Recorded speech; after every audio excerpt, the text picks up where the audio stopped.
than 24 hours, Georgians will be under a shelter-in-place order. McDonald, though, said he did not know the man was handcuffed and was trying to use his foot to pin him to the ground so he could be handcuffed. If your friends, neighbors, or local organizations are not complying, report them to us.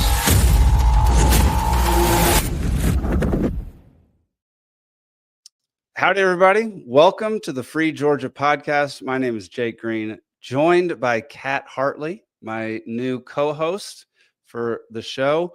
Today's going to be a little bit about topics that she's passionate about. We're going to let y'all get to know her a little bit and how she thinks and what she's thinking about.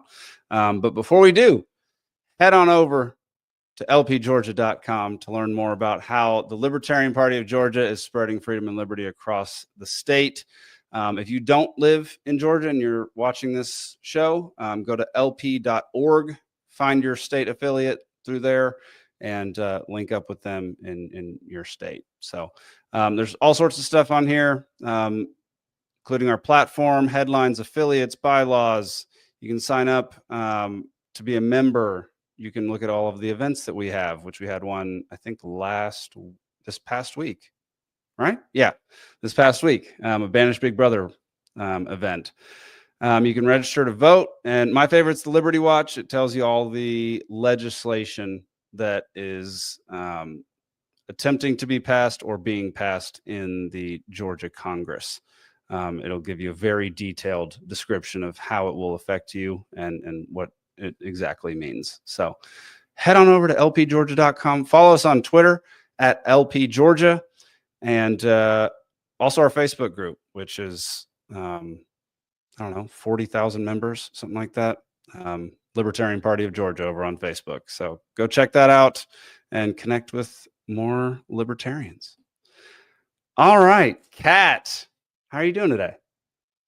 I'm doing great.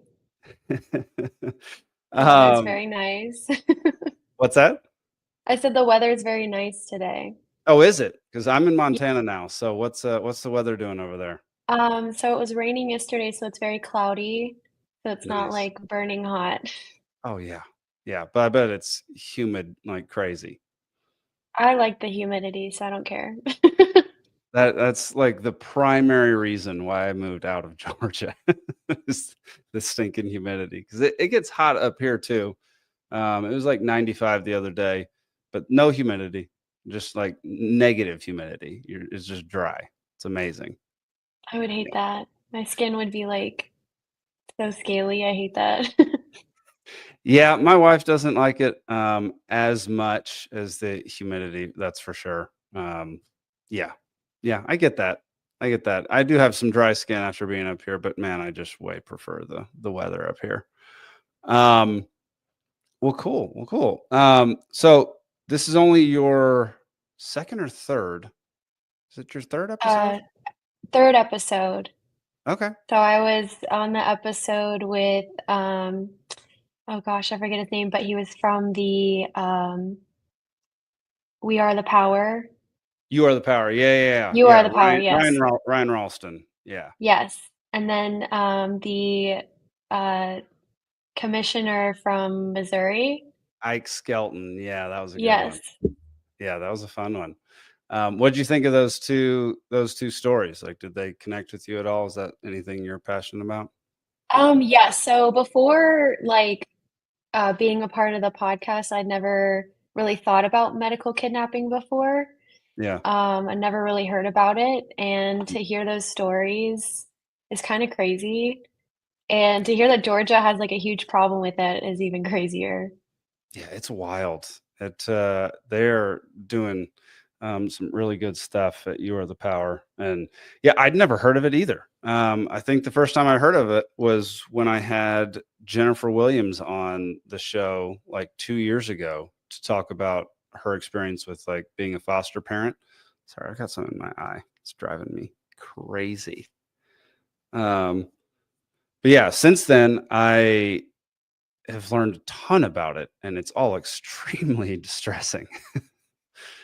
Yeah, I don't care for Yeah, that. the fact that this like bothers or like affects these parents and families for like years is what is really crazy. And like, you know, these kids are young, they're developing, and they're having to go through, being separated from their parents for long periods of time. And, I don't know what they're thinking, but, like, when they're older, with that being on their record or the fact that, the government thought that they were bad parents, I feel like that will affect them, definitely. Yeah, no kidding. Yeah, you're so right about the young part of it. Like if it was an 18-year-old, it would be slightly different, but these are like 1, 2, 3, 4-year-olds that are being taken away from their parents for no good reason, and it seems like for personal profit from folks behind the scenes. So that's yeah, yeah. So thank you to Spike Cohen and You Are the Power and Ryan Ralston and Jennifer Williams and Gretchen Brocard and everyone over there that's doing great work with them. All right. So this episode's all about getting to know you a little bit.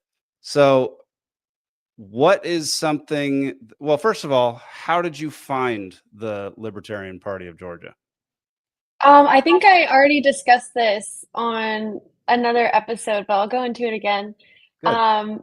So it was definitely the Israel-Palestine conflict, like October 7th, that really got me into it. I wasn't really into politics before then. Like my family really likes Trump and everything, and I didn't. Yeah, I don't think I voted in. Or I don't think I could have voted. I can't remember. But, oh yeah, the 2020 election, I did not vote at all. But I didn't so I either. wasn't very yeah. That was a horrible election. But, yeah, so my family is, like, pretty conservative, whatever, and, I kind of, like, went along with that. Hmm. And, when October 7th happened and I feel like that's so weird to, like, get into politics because of that, but I just thought it was weird that, we started, like, sending, military aid over there to, like, hurt, a population of people that, I don't know, they're not armed, they're not really doing much. Yeah. I mean, Hamas is a problem, but, like, the women and children there, just because they live there doesn't mean that they're supporting it, and they can't really do much about Hamas, so, that really got me into it, and I was mostly listening to, like, Dave Smith.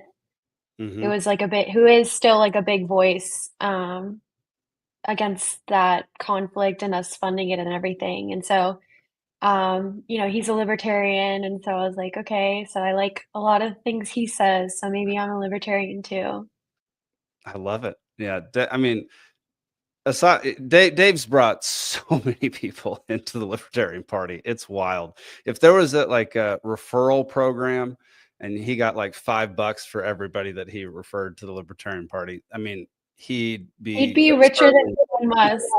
yes, that's exactly right. It's wild. Yeah, he was what finally got me into the LP. I started my road towards the LP back in I guess it was 2008 when Peter Schiff started doing man on the street videos during Occupy Wall Street, and I just because back then, so I grew up conservative, very conservative. Like I lived down the street from George Bush. Um, and In Texas? yeah, Oh my gosh.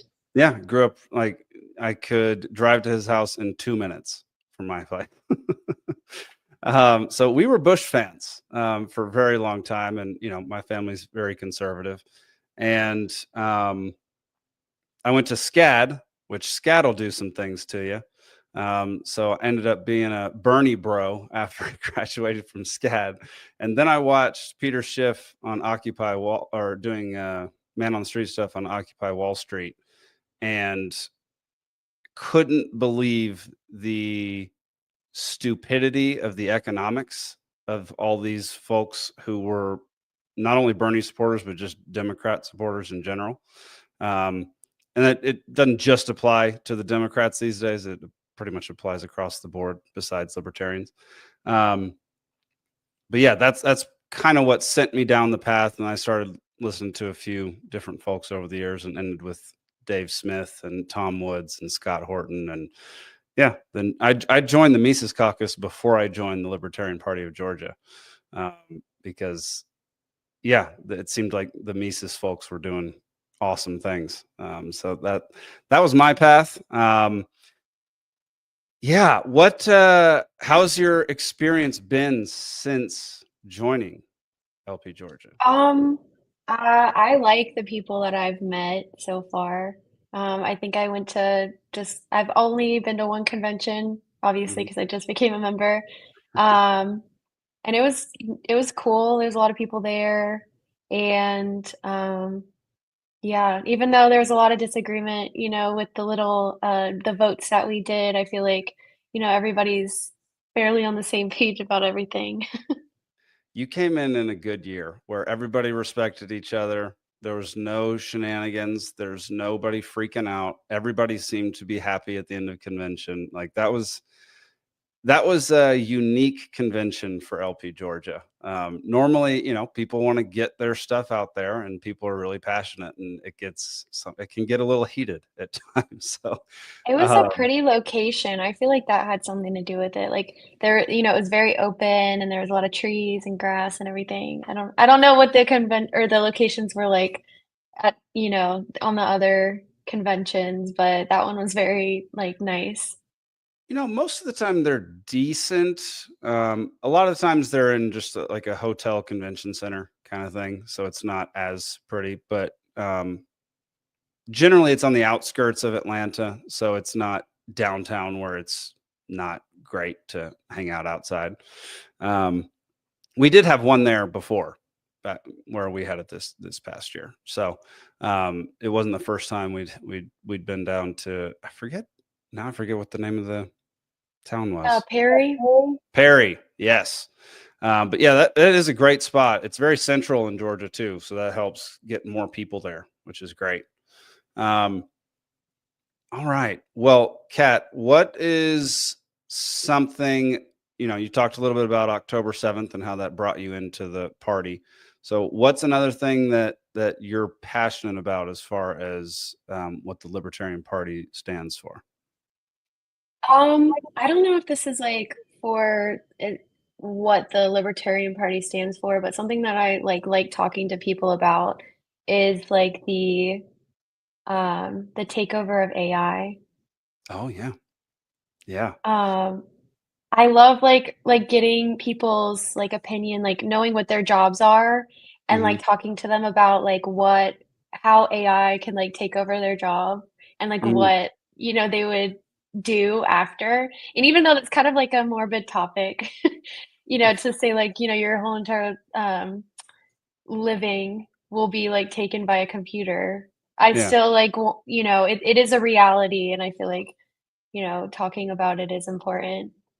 Yeah, and there's a lot of stuff because we've covered a lot of AI stuff on Liberty Libations on Thursday nights, and some of it's extremely disturbing and a little scary. But you're right. There's going to be so many jobs that are taken over by AI, and it's one of those things where I think the knee jerk reaction to it from a lot of people would be, we need to regulate this and we need to stop it so that it doesn't do this and so that people keep their jobs. But it's a very short-sighted way of thinking, and it's more of an emotional reaction rather than a practical one, because if you applied that to any other time in history, like how about when there were horse-drawn carriages and horses, and then the motor vehicle came along. All these people who rely on horses, the people who do the shoeing, the people who take care of the horses, like all these people are going to be out of a job very soon now that the automobile is here. And if they had protested and tried to get automobiles shut down, it wouldn't have we wouldn't be where we are today and seen all that progress and expansion, and expansion of the roads and all that kind of stuff. Do your conversations ever lead in that direction? Yeah, so when I talk about it with Brian, he tells me that, jobs will be created, Yeah. you know, and like I ask him what jobs, and he's like, I don't know, because it's hard to conceptualize like what kind of jobs will be created.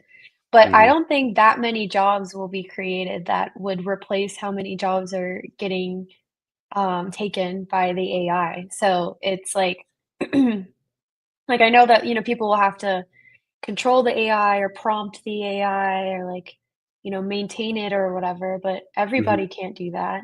But I think AI could take like literally every job other than that one. I disagree with you. Um, Okay, good. Push back. I don't think AI is going to be able to take a lot of physical jobs. So I don't think they're going to take over being electricians. You'd have to develop a whole robot army and then fill it with AI in order for that to happen. Like anything But that it will requires. happen though, right? That's the thing. I'm not talking about like 5 years from now. I think first it'll be like, like paralegals and like I don't know, like low end designers, stuff like that. Like Mhm. it'll be a gradual thing, but I think eventually, yes, once the robots are created, like there's not going to be really much the AI can't do if it has Hmm. like a physical form.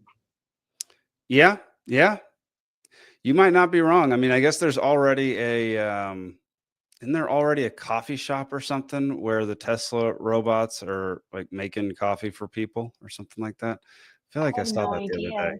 Yeah, I I think know that you can can you buy one yet or no for chores?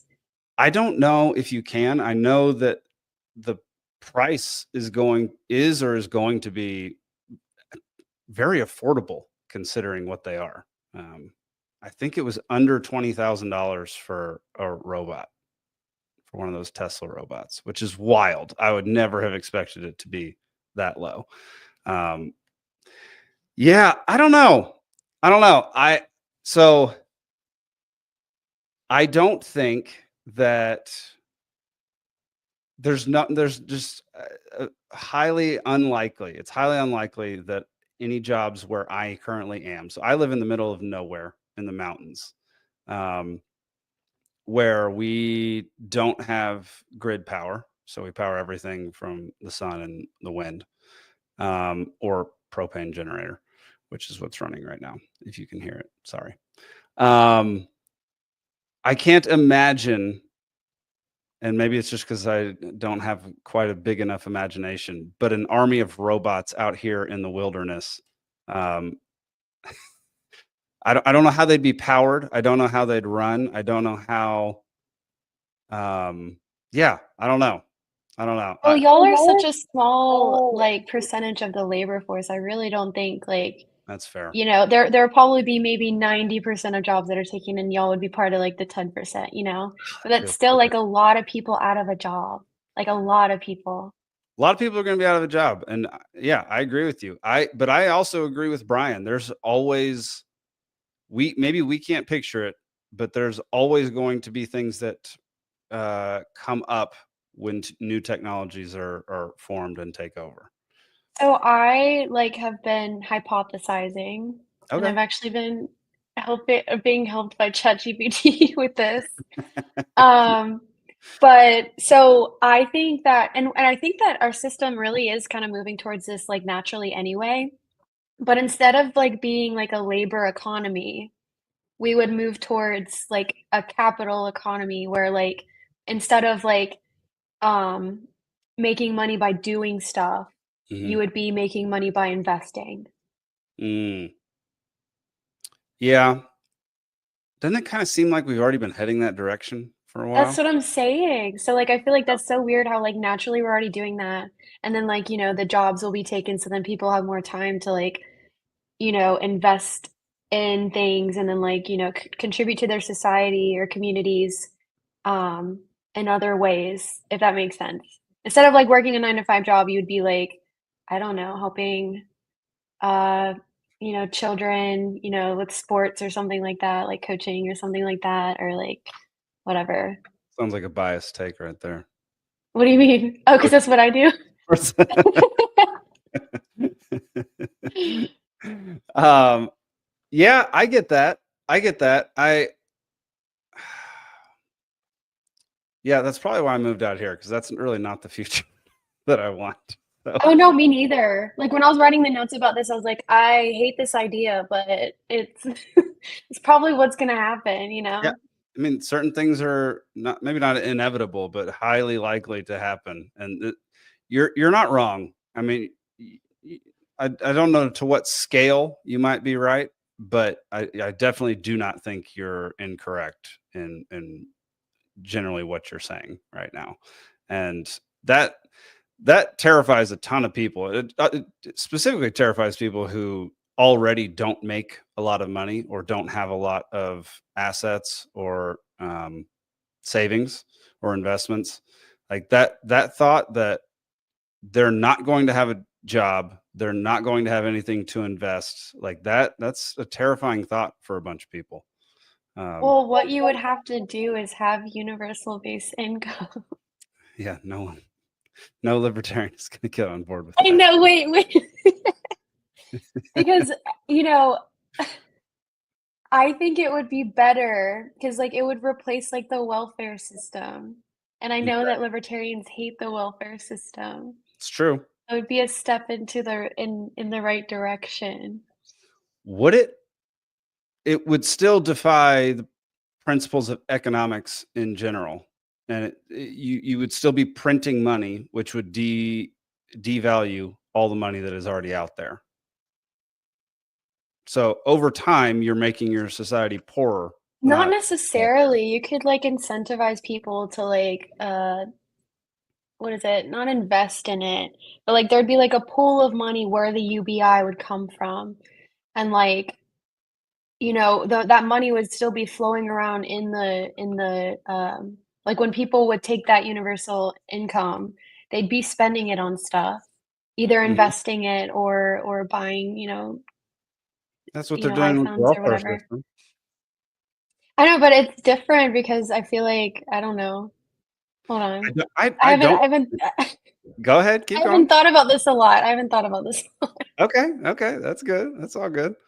Um, I don't think it's different. I think what you're describing is basically a pyramid scheme. I do think UBI, while it sounds good and it makes sense kind of a little bit on paper, um, the economics don't hold up. Like unless the government does well with, like, if the government operates perfectly and efficiently and does well with your money and like invests it perfectly so that it does expand over time. It wouldn't have to be the government, you know what I mean? Also, the AI would probably be running the government anyway, so it would be perfect. I do So, not want the AI running the government. well, already, I feel like there's a company that has an AI as CEO, but I think that was more what do you call it? Like a figurehead type thing. They're not the AI is not actually the CEO, but Gotcha. um, the issue with what you're saying is that people are fallible. AI is fallible because it's made by people. And no matter what temporary good that might do, in the end, it's going to end in disaster. Because giving money to people, giving money to every single citizen, first, where does the money come from? I just said where it'd come from. Also, like, this is just like a solution to the fact that people wouldn't be able to work physically. Like, we have to think of a solution to that. And I think people will be able to work.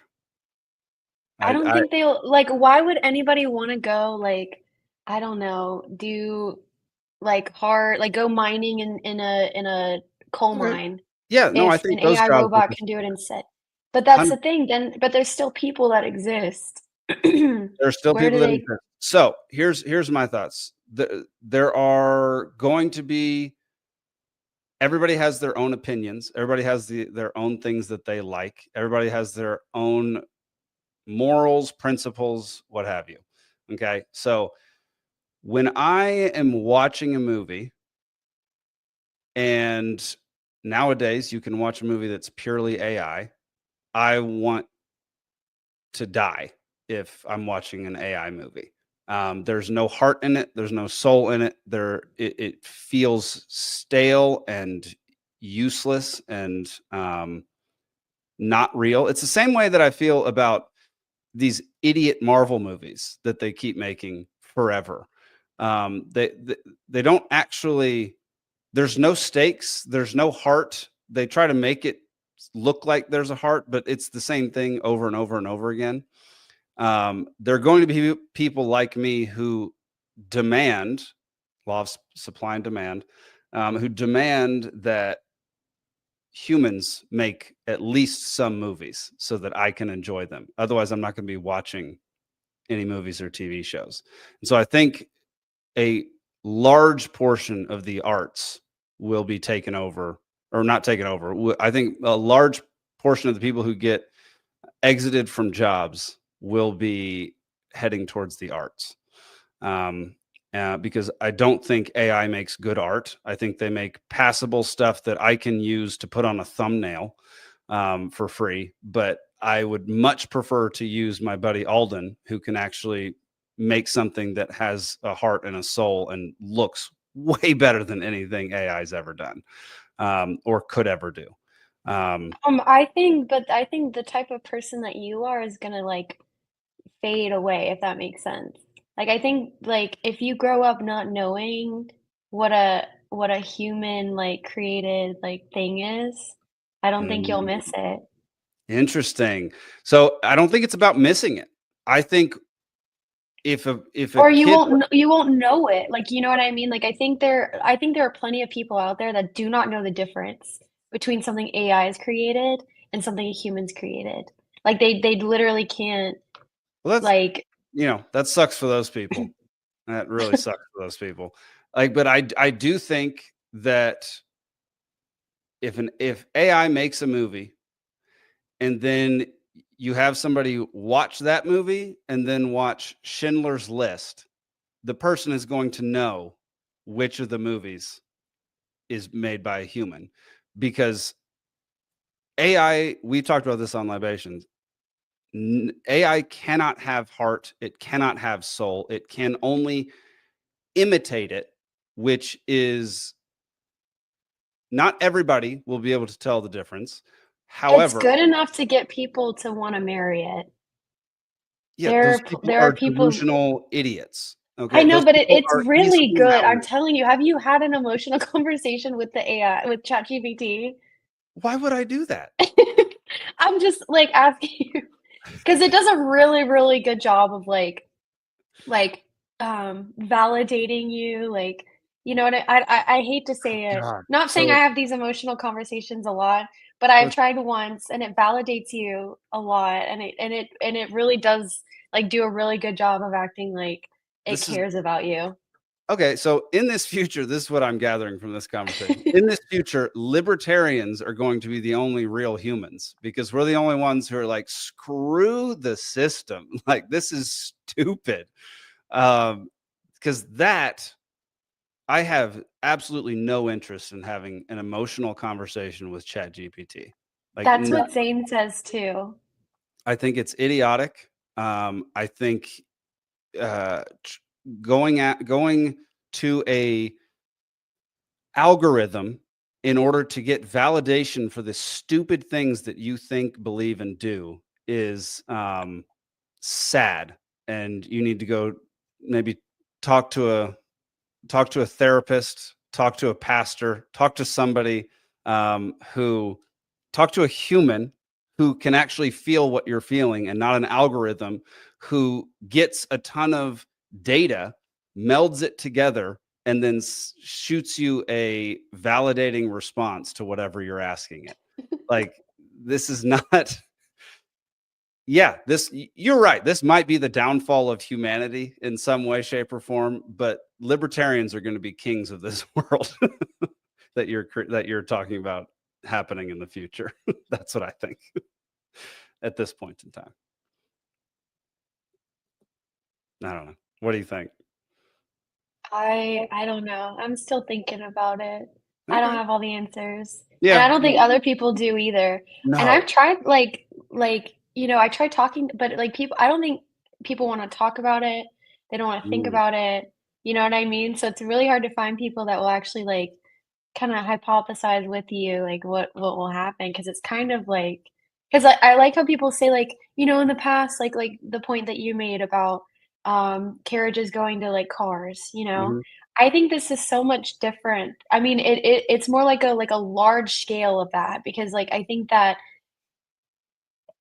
like we're going into like a digital world, you know what I mean? Like Yeah. going from cars to carriages to cars, you're still in the physical world. You know what I mean? Like, you're still living in Mhm. on Earth, but, like, with the AI stuff and especially, like, virtual reality, like, we're literally going into our computers. It's a whole Yeah. new world. Yeah, you're not wrong, and I think a lot of people Penny, go away. Go away. Sorry, my dog's bugging me. Um, yeah, I'm probably definitely in the minority, when it comes to all this because I don't care at all about virtual reality. I don't care at all about AI other than how I can use it as a tool to help me do better. Um, but I'm not gonna use it to replace any type of humanity, as far as emotions, thoughts, um, morals. Like, it was created by humans, and it's just an amalgamation of what a bunch of different humans are saying and thinking. And it doesn't have a special power. But you're right, there are going to be tons of people who believe it does, and like, we're calling it AI, but it's not AI. It's just an LLM. It's just a large, like, a language learning model. It's not artificial intelligence. There's nothing intelligent about it. It's just data compilation. Um, but the fact that we're calling it AI, I think, is one of those misnomers, that might be detrimental in the long run. Because I don't know, like, calling it artificial intelligence implies that it is intelligent, and it is not. Um, but not everybody, but many people think that it is, and don't understand the basics of how a language learning model works. So, um, yeah, no, I like talking about all this kind of stuff. I imagine Brian and Zane do as well. Yeah, yeah, no, they're completely on board with talking about this kind of thing. And Zane will go off on a rant about it and quote the Yeah. Bible and quote all sorts of stuff. um, all right, let's touch on, you had said a secondary topic, that you were passionate about. Let's talk about this before I have to get out of here in just a few minutes. Was third parties not being, Mhm. included in the political sphere. So yeah, what are your what are your initial thoughts on that topic? So, I don't think our, country was created to be a two-party system. Correct. The founding fathers, some of them have, said it explicitly, some of them have implied it. Yep. And, I think that that would be something but, talking about AI, like, me me saying that, it's like, what is even the political system gonna look like? You know what I mean? Like, would there even be parties? But anyway, I think there should be a third, like, official party. I think it should be the Libertarian Party. Some people might think it should be the America Party, Yeah, whatever that Elon's party. is. But I think that having just 2 sides to an issue is, like it doesn't get us anywhere, you know what I Mhm. mean? Every time a president from one party is elected, they just reverse everything the other president, signed into law or whatever.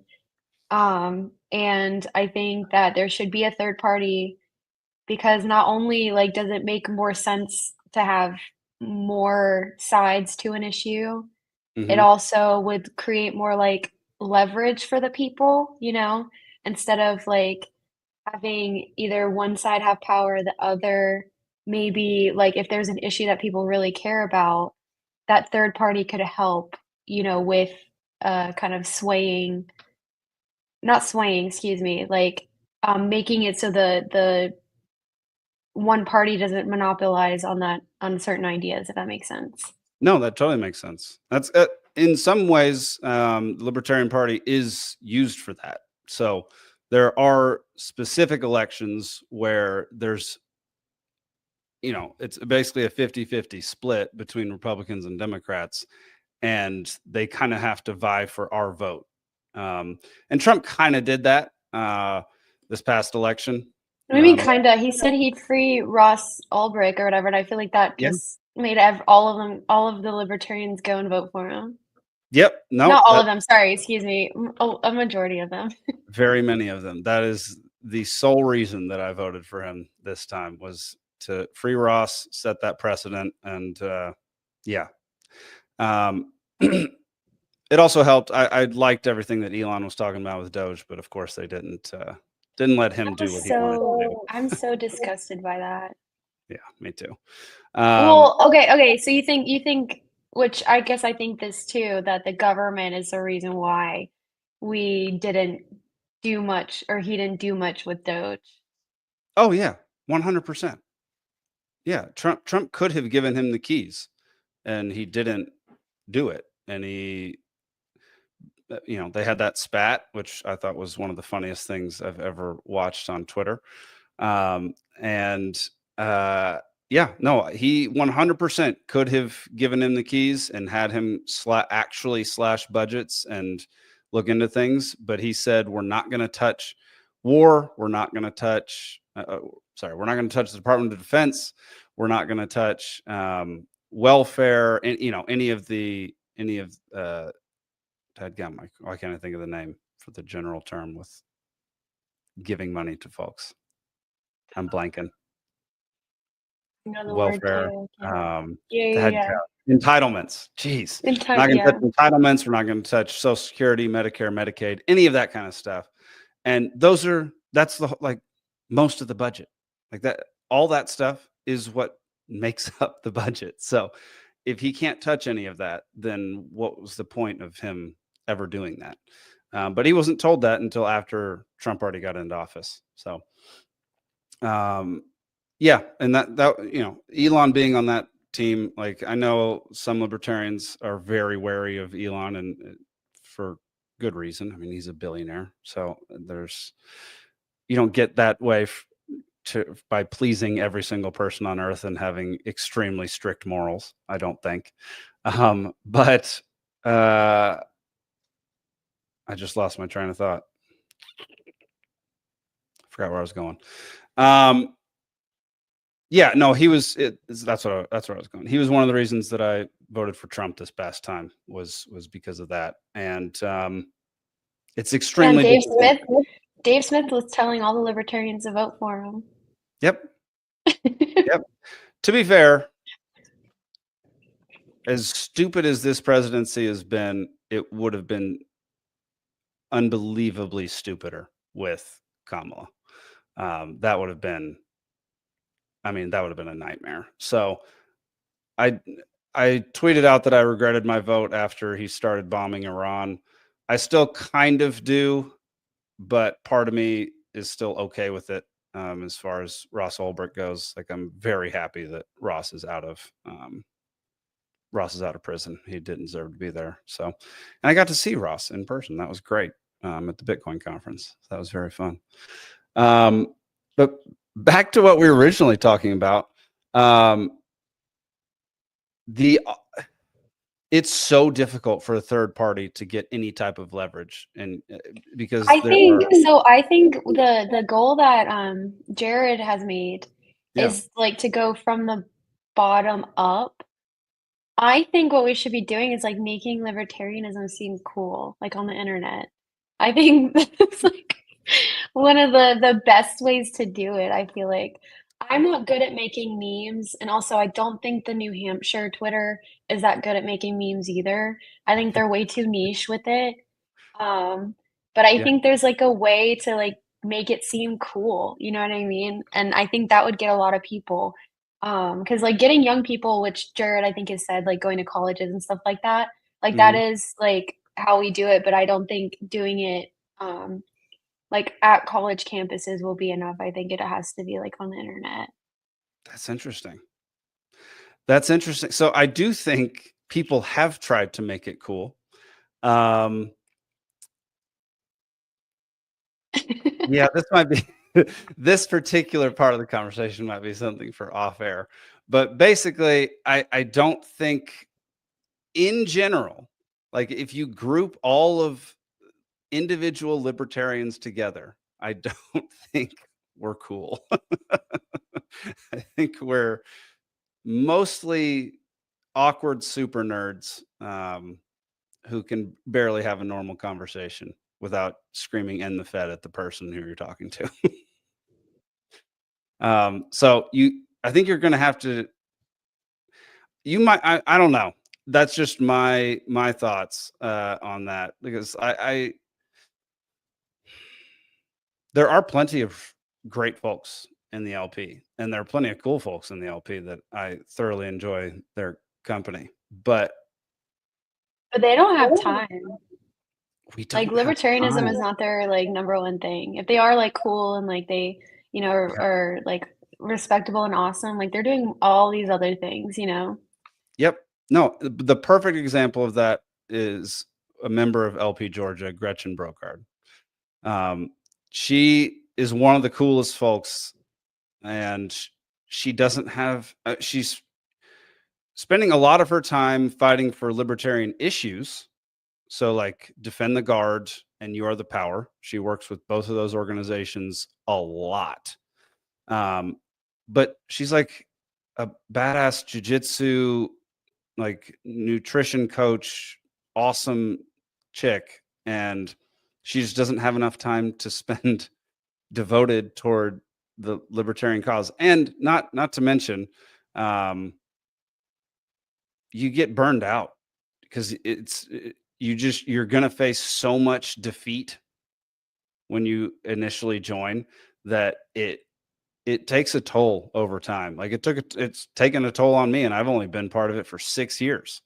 And I feel it because I run the Facebook, or I don't run it, but I post on the Facebook, yeah, and just sometimes people are just, like, ruthless with what I post, like and yeah, I'm like, I don't know how to respond because I can't respond as the party, you know what I mean? Because what I'm gonna say is probably, like, really mean, but, like, I'm just, like, reading the comments, I'm like, "Well, you're wrong, but I don't know how to say it to you nicely, like, in a professional yeah. No, or, like, "That's not what I said," you know what I like, they'll say, like, I'm like, it's so weird because I don't really use Facebook or yeah, Twitter, but every time I'm on Facebook, like, it just seems so, like, not toxic, but just, like, everyone's just, like, spewing, like, crap, you know what I mean? Like, my feed on Facebook, because I don't use it, has, like, all of this, like, fake AI stuff, like, saying, yeah, like, "Here's a picture of someone from, like, the 1800s. They were the first person to do this," and it's a completely made up story, and everybody in the comments is like,